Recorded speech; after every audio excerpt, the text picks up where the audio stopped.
va a ser objeto de mi disertación. La imputación objetiva como requisito del tipo objetivo o de la parte objetiva del tipo del delito. Si esta conferencia la hubiera dictado, como he hecho en otras ocasiones en Colombia, en otras universidades fuera de mi país o en mi país, hace 15 años, les habría añadido del tipo de los delitos de resultado.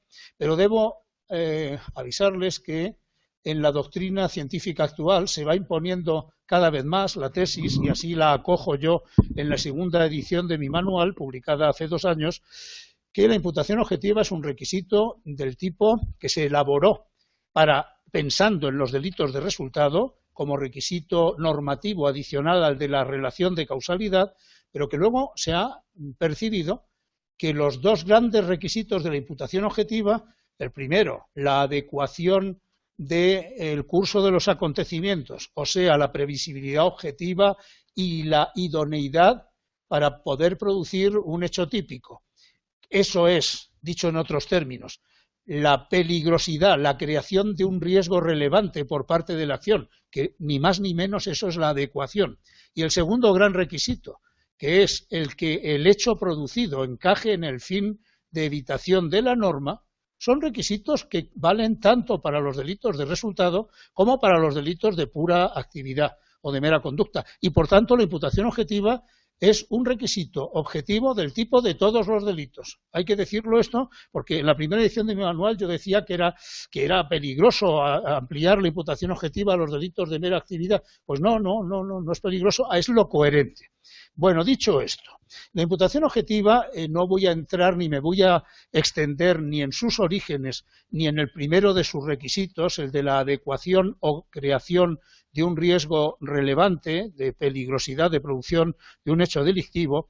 Sin embargo, simplemente diré que es un requisito del delito que crean 3 autores alemanes, Larens, Honig y Engisch, en los años 20-30, tomando la vieja idea de la imputación de muchos juristas, no solo penalistas, de Hegel, de Kant, etcétera, y trayéndola a la teoría del delito sumada al concepto de acción primero, como primer requisito del delito, y luego al concepto de causalidad, diciendo que sin imputación objetiva del resultado, en aquel entonces se hablaba sin duda del resultado, de delitos de resultado, no se puede dar la parte positiva del tipo completo.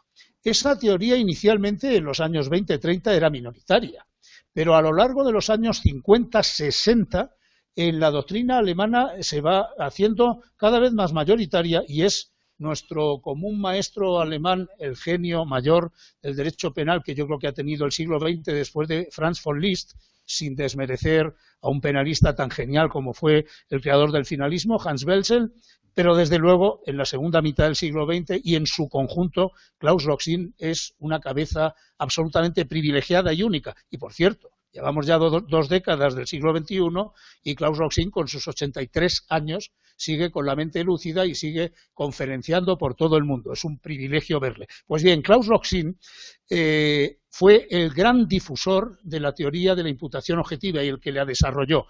No solo él, una cantidad enorme de autores alemanes la fueron desarrollando. Y luego en la dogmática de otros países, en países de lengua hispana, empezando por España, pero también en Italia, en países centroeuropeos, la teoría de la imputación objetiva se van haciendo aportes a la misma y se acaba convirtiendo en teoría absolutamente no solo mayoritaria, sino dominante poco a poco en la doctrina científica y en la jurisprudencia de prácticamente todos los países. Tiene un enemigo mortal esta teoría, que sin embargo admite la doctrina claramente dominante, es el finalismo. Lo que pasa es que como el finalismo hoy es una posición residual dentro de la dogmática, antes no lo fue, pero ahora sí, de la dogmática penal, pues la verdad es que se ha hecho absolutamente mayoritaria. ¿Y qué sostiene el criterio de la imputación objetiva después de todos los desarrollos que se le han dado? Resumiendo lo siguiente, para que un hecho, inicialmente se decía, para que un resultado pueda ser atribuido, se pueda hacer responder del mismo a un sujeto, a un ser humano, a su autor, no basta con que se haya causado o se haya contribuido causalmente a la producción de ese hecho o de ese resultado, si es un delito de resultado, sino que jurídicamente debe poder valorarse la producción de ese hecho o de ese resultado como obra de la acción del sujeto y de la peligrosidad inherente a dicha acción. Y por eso obra de aquello que precisamente la ley penal quiere evitar, para proteger bienes jurídicos. Por tanto, no puede tratarse de una causación de un hecho que, en definitiva, sí se ha causado, el ser humano lo ha causado materialmente, pero desde el punto de vista jurídico podría atribuirse más bien al azar, al destino ciego. No, hay que hacer una valoración jurídica en varios pasos, de tal manera que se den estos requisitos que acabo de decir: peligrosidad inherente a la acción, realización en el curso del hecho precisamente de ese peligro, y que se trate de aquel tipo de peligros o de aquella clase de peligros que la norma quiere evitar.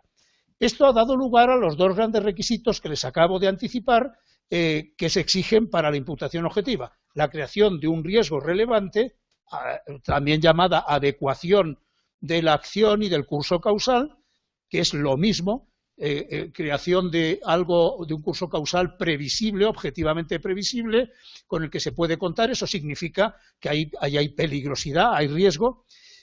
Creación de riesgo que la doctrina moderna mayoritaria en Alemania, y se va imponiendo por influjo de la teoría alemana, también en muchos países, en muchos autores, se exige que sea riesgo no permitido, creación de un riesgo superior al permitido.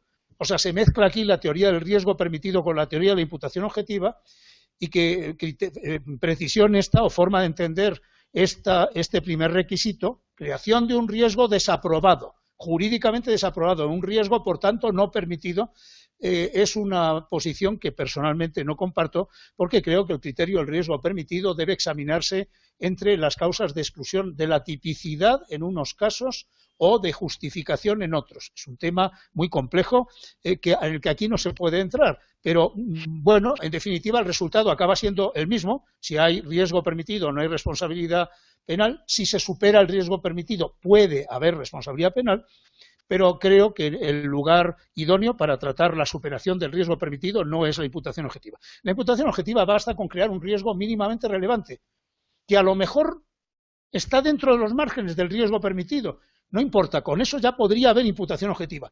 Luego iremos a examinar si, pese a todo, pues se autoriza la acción porque preponderan otros intereses que hacen que el riesgo se pueda permitir. ¿De acuerdo? Y este criterio, ya no les digo más del criterio de la adecuación, y hoy llamado también criterio de la creación de un riesgo relevante, este criterio es el que durante los 30 primeros años de discusión de la imputación objetiva sustituyó la viejísima discusión de más de un siglo sobre si los cursos causales irregulares, anómalos, con causas concurrentes, con causas que se adelantan unas a otras, con lo que se llama ruptura o interrupción del nexo de causalidad o del nexo causal, pues daba lugar a responsabilidad penal o no. Todo lo que antiguamente se discutía diciendo hay o no hay relación de causalidad conforme a la teoría de la equivalencia de las condiciones, o de la causa adecuada, o de la causa jurídicamente relevante, o de la prohibición de regreso, o de las causas individualizantes, todo eso, a partir de los años 60, la dogmática penal moderna lo trata, deja de discutirlo en la causalidad. La causalidad es algo mucho más simple, se aplica como teoría mayoritaria a la teoría de la condición y se acabó, y se descartan las otras teorías restrictivas y se dice no, las restricciones jurídicas hay que hacerlas en el requisito de la adecuación, previsibilidad objetiva y peligrosidad de esa acción para bienes jurídicos y, por tanto, creación de riesgos jurídicamente no despreciables. Bueno, dejo, por tanto, este requisito y paso al segundo requisito, que va a ser el objeto fundamental de atención de mi conferencia. El segundo requisito es el de el fin de protección o evitación de la norma. Este criterio, y vamos a irlo viendo en muchos pequeños grupos de casos, pues es el que da, desde mi punto de vista, sin duda es lo que comparte la doctrina en la ciencia y en la doctrina de los tribunales, el que da más juego a la hora de decidir cuándo se hacen restricciones en virtud de la interpretación del sentido de la finalidad de los tipos, porque, por cierto, algunos de ustedes dirán, ¿Dónde está el requisito de la imputación objetiva que hoy se ha convertido en requisito mayoritario? Cuando el tipo de las lesiones, de la estafa, del homicidio, hablan de causar un perjuicio, están utilizando la palabra causar o producir. ¿Por qué hay que pedir imputación objetiva? Muy sencillo, porque los tipos penales utilizan elementos no puramente fácticos o no solamente elementos fácticos, sino que claramente ahí hay elementos con un significado axiológico, o sea, valorativo, y por tanto con un significado normativo, y que pretenden una determinada finalidad, un telos. Entonces hay que hacer interpretaciones axiológicas y teleológicas de los elementos aparentemente fácticos. Al final no son solamente fácticos. Entonces no es más que, es un criterio de interpretación, la imputación objetiva, que quede esto claro. Interpretación restrictiva, por cierto, con lo cual no se vulnera el principio de legalidad, de los requisitos objetivos del tipo conforme a criterios axiológicos o valorativos y teleológicos o finalistas. Pues bien, el criterio del fin de protección o de evitación de la norma lo destacan una serie de penalistas alemanes, Ulsenheimer, quizá el primero, después Roxin, y Roxin le añade en los últimos años, en las diversas ediciones del tomo 1 de su tratado, un segundo criterio que llama el del ámbito del tipo, pero en el fondo y en definitiva se confunden bastante y la doctrina mayoritaria consideran que es el mismo criterio. Hay que buscar la finalidad del tipo, la finalidad de la norma y ver si el hecho que se produce encaja en aquel tipo de hechos que la norma penal, en este caso, bien de delitos dolosos, bien de delitos imprudentes, pretendía evitar. Por eso se le llama fin de evitación de la norma, aunque desde la otra perspectiva muchos hablan del criterio del fin de protección de la norma. Pues bien, ese criterio, en primer lugar, supone que ese riesgo que en la adecuación hemos dicho creación de un riesgo jurídicamente relevante, para muchos jurídicamente superior al permitido, bueno, no discutamos eso, que ese riesgo de la acción se realice precisamente en el resultado final producido o en el hecho finalmente ejecutado si es un delito de actividad. Que no haya simplemente una peligrosidad ex ante, que finalmente esa peligrosidad se consume en el resultado. A eso le llaman algunos nexo de antijuridicidad. Aplicando este criterio, ¿cuándo no habrá imputación objetiva? Que es lo que ahora nos interesa desde el punto de vista negativo, para que veamos para qué sirve esta categoría, para absolver en muchos casos, o para que no haya, no absolver, para que no haya delito consumado. Pues miren, en primer lugar, en los llamados cursos anómalos o irregulares, derivados de un hecho doloso o de un hecho imprudente, en muchos casos hay que excluir la imputación objetiva porque, bueno, se podría hablar de que no hay adecuación, pero otra perspectiva es negar que se realiza el peligro en el resultado concreto. Por ejemplo, cuando una herida a un campesino primero se cura y no iba a ser una herida que causara gravísimas lesiones, ni menos la muerte, pero luego, por falta de higiene, se infecta. Pues lo cierto es que lo que se ha realizado es el riesgo de la falta de higiene, no el riesgo de la primera herida que con la primera cura quedó descartado. Así que no ha habido realización en el resultado del riesgo que implicaba la acción peligrosa. O un disparo, caso este que parece caso de caso de laboratorio, pero que se produce en la práctica, la policía lo sabe, los disparos que producen un rebote múltiple y curiosamente acaban alcanzando a una persona, a la víctima que quería el autor o a alguien que está a su lado con suficiente potencia para producirle la muerte o lesiones muy graves. Se puede considerar aquí que la peligrosidad que implicaba un disparo hecho con muy mala puntería en vez de al lugar donde está la víctima, realmente a una pared o al techo, no es la que se ha realizado. Se ha realizado algo totalmente anómalo, que es en el fondo obra de la casualidad, del azar. Por tanto, ¿qué pasa en estos casos? ¿No hay responsabilidad? No, lo que no hay es imputación objetiva, pero había una tentativa inicial. Habrá responsabilidad no por delito consumado, sino por tentativa. Segundo grupo en que puede ocurrir lo mismo, los casos de desviación del curso causal, o por causalidad superadora o rebasante o adelantada. Pues en ellos el peligro de la acción no se realiza. Por ejemplo, si yo apuñalo a alguien en el tórax con ánimo homicida, pero la víctima por lo que muere no es porque yo le alcance un órgano vital, sino que realmente le he dado una zona no vital, no he interesado ningún órgano esencial, pero el cuchillo, y no lo sabía el autor, estaba envenenado. De modo que una herida un poco profunda le causa la muerte. ¿Se ha realizado la peligrosidad de un apuñalamiento mal hecho? No, que no da en el corazón, ni en el hígado, en fin. Pues no, lo que se ha realizado es un riesgo totalmente diferente y, por tanto, hay tentativa, no hay delito consumado. Otro ejemplo, a una persona la quieren matar de un disparo y resulta que la víctima se le causa la muerte al ir a disparar, pero la bala no llega a darle a la víctima, le pasa rozando o le da, pero le da en un brazo, así que no le habría producido la muerte. Y sin embargo, ¿saben por qué muere la víctima? Porque era un enfermo de corazón y al ver que le van a disparar sufre tal shock que padece un infarto. Nuevamente no se ha producido, no se ha realizado el riesgo inherente a la acción inicial. A veces el riesgo que se produce no es el que pretendía el sujeto, pero sin embargo sí era otro de los riesgos inherentes a la acción. Así, por ejemplo, cuando una persona tira a otra, el famoso caso, le pega un empujón y lo lanza a un río desde lo alto de un puente muy elevado, queriendo que la víctima, que no sabe nadar o el río lleva aguas turbulentas, muera ahogado. Y sin embargo, la víctima muere no ahogado, sino porque se estrella y se parte la cabeza contra una de las pilastras o pilares del propio puente. Ese no es el riesgo que quería realizar el autor, pero sí es uno de los riesgos inherentes que sabe el autor que implica el hecho de tirar a una persona desde lo alto de un puente muy elevado.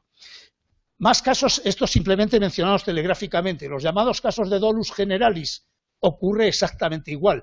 El dolus generalis se llama al supuesto, se llama porque hay quien dice que al final hay un dolo global del principio al final, al supuesto en que una persona quiere realizar el hecho, concretamente matar, y cree que ha tenido éxito con su acción de apuñalamiento, de disparo, de estrangulamiento, pero el aparente cadáver, que parece que es un cadáver, no ha muerto, pero por no consultar a un médico, el autor lo que quiere es desembarazarse del cadáver simulando un accidente o enterrándolo o tirándolo a un precipicio o arrojándolo al mar. Y como la víctima realmente no había muerto, entonces es cuando el sujeto le causa la muerte. Causalidad, claro que hay, pero hay realización del peligro inherente a la acción inicial que era la dolosa. No, señor, ha fallado.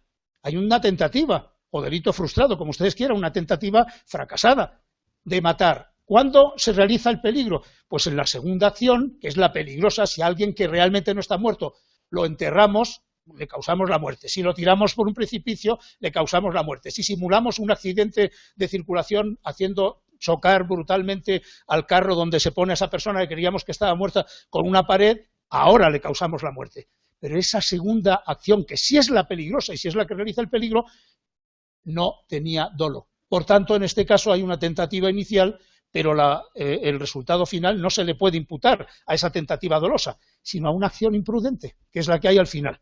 Y por último, dos casos más que simplemente menciono porque no puedo examinar, la llamada por la doctrina mayoritaria autoría accesoria de personas que llevan a cabo acciones que conjuntamente uniendo sus fuerzas producen un hecho que por separado serían incapaces de producir. A eso solo se le llamará autoría accesoria, pero es una mala traducción del alemán Nebentäterschaft, que en español debería traducirse, y así lo propongo en mi manual, en la última edición, como autoría yuxtapuesta o autoría paralela, porque lo de accesorio parece que es accesorio de algo principal, y no, son dos autorías en plano de igualdad, sin que alguien sepa del otro. Esto se puede dar en delitos dolosos o en delitos imprudentes. Pues bien, el resultado, el hecho que finalmente se produce, no realiza la peligrosidad insuficiente de las dos acciones iniciales. Y eso tiene consecuencias. Y por último, existen los llamados cursos causales hipotéticos, en los cuales alguien ha producido un atropello, una muerte, unas lesiones graves, y las ha producido de verdad infringiendo normas.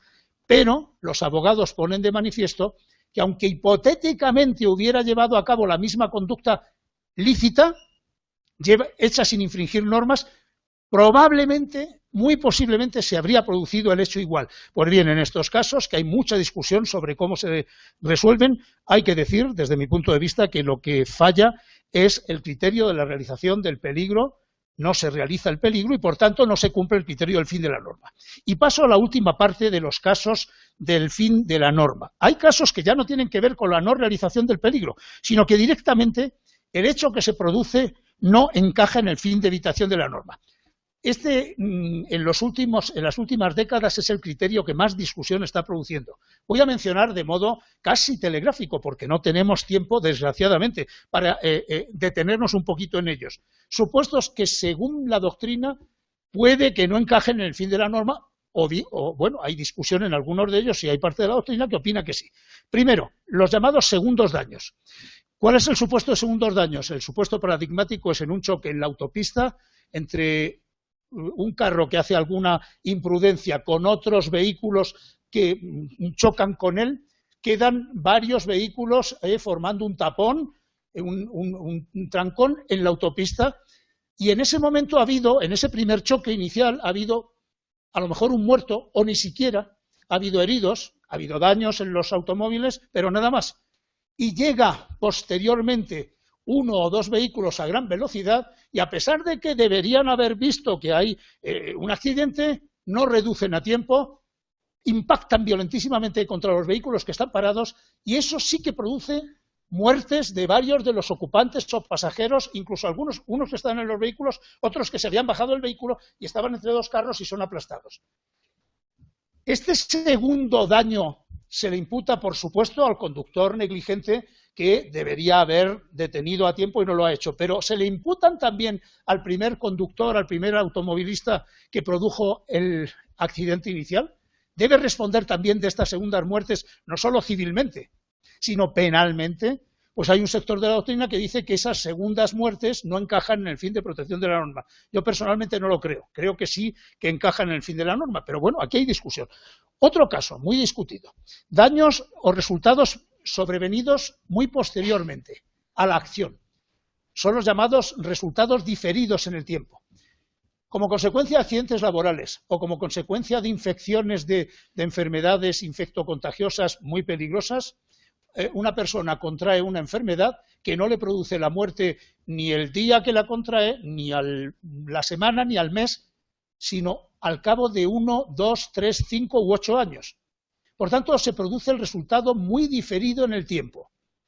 ¿Este tipo de resultados encajan en el fin de evitación de la norma? Pues bien, para una parte de la doctrina importante, y yo tengo ciertas simpatías por esta teoría, eso permite decir que en los casos del SIDA, de transmisión dolosa o doloso eventual o imprudente, o en algún caso doloso intencional, el llamado desesperado que, sabiendo que está infectado de SIDA, con una inyección pincha a una persona que sabe que la jeringa está contaminada y queriendo transmitirle el SIDA con una enfermedad muy grave.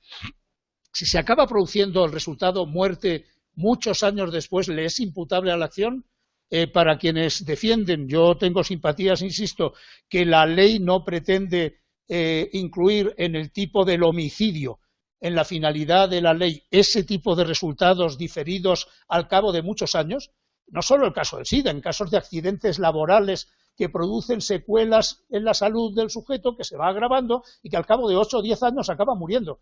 ¿Se debe acusar a quien le provocó el accidente laboral o la enfermedad laboral un delito de homicidio por imprudencia o no? O solamente las lesiones iniciales. Tercero, este es un grupo de casos muy interesante. La consecuencia de riesgos asumidos por personas, pero cuya asunción del riesgo viene legalmente impuesta. Aquí Roxin sostuvo hace años, en artículos suyos, que si la ley impone a funcionarios públicos, a profesionales, por ejemplo, a la policía el deber de detener a delincuentes, o a profesionales como los socorristas, montañeros, bomberos, el deber de intervenir para salvar a personas que han sufrido accidentes, o que hay un incendio, o que han quedado en la montaña en una situación dificilísima, que si se produce como consecuencia del intento de salvamento por los bomberos, por la policía no salvamento, la persecución de la policía a delincuentes que se dan a la fuga, a enorme velocidad en ambos carros. Si se produce un accidente mortal o de lesiones graves, Roxin dice no, a quien hay que atribuirle el resultado no es al delincuente que va huyendo.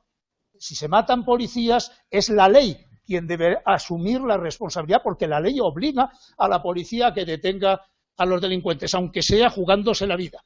Y en el caso de los bomberos o en el caso de los montañeros, las leyes les obligan a salvar cuando hay un incendio o cuando hay un accidente grave y les obligan a correr riesgos. Si se produce la muerte, no se debe imputar al primer, por ejemplo, montañista negligente, que por hacer una negligencia no solo se pone en peligro su vida, sino que acaba provocando que un tercero sufra un accidente mortal.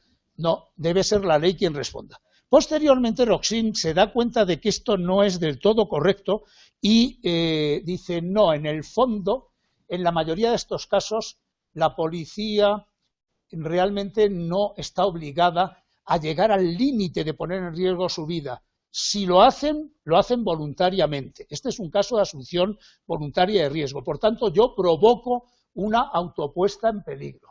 Y con los montañistas, socorristas o socorristas marítimos que por haber hecho una negligencia, una imprudencia, yo he puesto en riesgo mi vida, pero luego obligo a que vengan a salvarme y a lo mejor acaban sufriendo lesiones o daños ellos, en el fondo esas personas lo hacen en parte obligados, pero en parte voluntariamente. Así que dice Roxin que aquí habría que aplicar más bien el criterio de asunción de riesgos por parte de profesionales, que es otro criterio que todavía no he mencionado.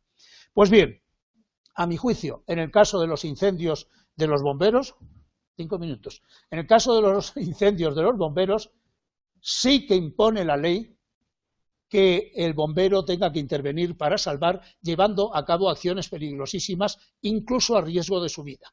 Por tanto, sí que es uno de los resultados que la ley tiene en cuenta, y cuando la ley prohíbe causar un incendio doloso o imprudente, está teniendo en cuenta no solo los daños, sino que el incendio es un delito de peligro para personas, no solo para personas que involuntariamente puedan morir asfixiadas o quemadas, para los bomberos que van a socorrer también. Si por tanto muere alguien del personal de bomberos, esa muerte se puede imputar también como homicidio imprudente a la imprudencia del que creó el incendio. Y si era un incendiario doloso, se le puede imputar una muerte a título de dolo eventual. Por el contrario, en los otros casos de la policía, socorristas marítimos o fluviales o montañeros, la ley no exige que corran ese riesgo, no es tan frecuente que corran un riesgo tan grave y, por tanto, creo que no encaja en los riesgos de los que se ocupa la ley. Hay dos casos más con los que voy a concluir. Uno de ellos que es cuando se discute si se puede imputar el resultado a actividades de profesionales o funcionarios que tienen la competencia y la obligación de llevar a cabo esas actividades y no las llevan bien. Voy a prescindir de otros casos. El ejemplo, pongo solo uno. El ejemplo más importante es el de los médicos y es el que más se discute. ¿Qué es lo que ocurre en el caso de los médicos? Que como consecuencia de un accidente o de una enfermedad, una persona sufre una situación de riesgo grave, no solo para su salud, sino incluso para su vida. Pero con un tratamiento adecuado había muchas posibilidades de que se pudiera salvar. Y sin embargo, un error médico en el tratamiento puede producir un empeoramiento y como consecuencia del mismo el paciente sufre lesiones gravísimas, no las lesiones iniciales, sino unas gravísimas con secuelas para toda su vida o incluso la muerte. Al primer causante de la enfermedad, por dolo o por imprudencia, ¿se le debe hacer responder del resultado final de lesiones gravísimas o de muerte? La doctrina discute mucho al respecto y personalmente les digo mi criterio en 2 palabras.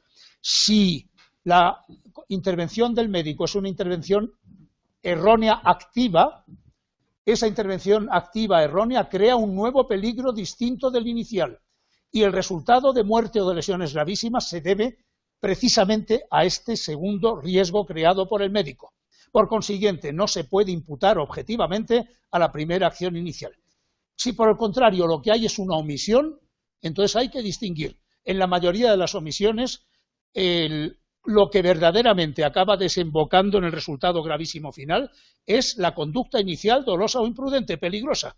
Y la omisión del médico no es suficiente, del médico o personal sanitario no es suficiente para desplazar la responsabilidad, salvo casos de omisiones absolutamente anómalas, disparatadas, de imprudencias gravísimas, que se pueda considerar que la propia omisión normativamente supone un incremento del riesgo. Y entonces ahí sí, ahí es el personal médico quien asume la responsabilidad. Y por último, y para concluir, 2 minutos más, aunque esto podría haberle dedicado 10 minutos, pero como sé que ya me he pasado de tiempo, 2 minutos. El caso que más se discute, y es una pena porque lo he dejado para el final, en los últimos 25 años en la dogmática penal, en conexión con el criterio del fin de evitación de la norma, es el caso de las autopuestas en peligro o las heteropuestas en peligro, pero consentidas.